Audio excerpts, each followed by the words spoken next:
लखनऊ के घंटाघर पर सीएए और एनआरसी के खिलाफ एहतजाज मुसलसल जारी है और जैसे जैसे दिन गुजरते जा रहे हैं एहतजाज और मुजाहिरों में शिद्दत आती जा रही है।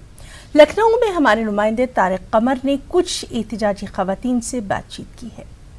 नाज़रीन, इस वक्त हम लखनऊ के घंटाघर पर मौजूद हैं। एहतजाज की लय शदीद होती जा रही है, खवातीन का गम गुस्सा बढ़ता जा रहा है, हुकूमत खामोश है और शायद ऐसा महसूस होता है कभी कभी तो कि ये जो आवाज़ें हैं ये शायद उन ऐवानों उन कानों तक नहीं पहुंच पा रही हैं जिन्हें बाकायदा तौर पर इनके मसाइल हल करने हैं। बहुत ज़िम्मेदार लोग हमारे साथ हमेशा से रहे हैं, आज भी इस एहतजाज में शरीक हैं लोग, वकला भी शरीक हैं, समाजी कारकुन भी और हर सब तबके हर समाज के लोग यहाँ पर मौजूद हैं। क्या कुछ कहना चाहेंगी आप?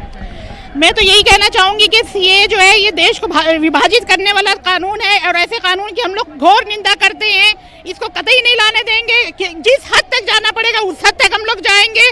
बस प्रधानमंत्री को ये सोचना पड़ेगा कि टेबल पे आए और आके बात करें हम लोगों से। बहुत ज़्यादा उन्होंने हम लोगों का मजाक बना के रख दिया है। बिल्कुल कानून यहाँ पर इकोनॉमी को छुपाने के लिए और जो देश में जो अर्थव्यवस्था एकदम डमाडोल हो गई है उसको खराब अर्थव्यवस्था को सुधारने के लिए इनको आगे बढ़ना चाहिए, ना कि ये सीए और इन सब चीज़ों में उलझा के रखे हम लोगों को।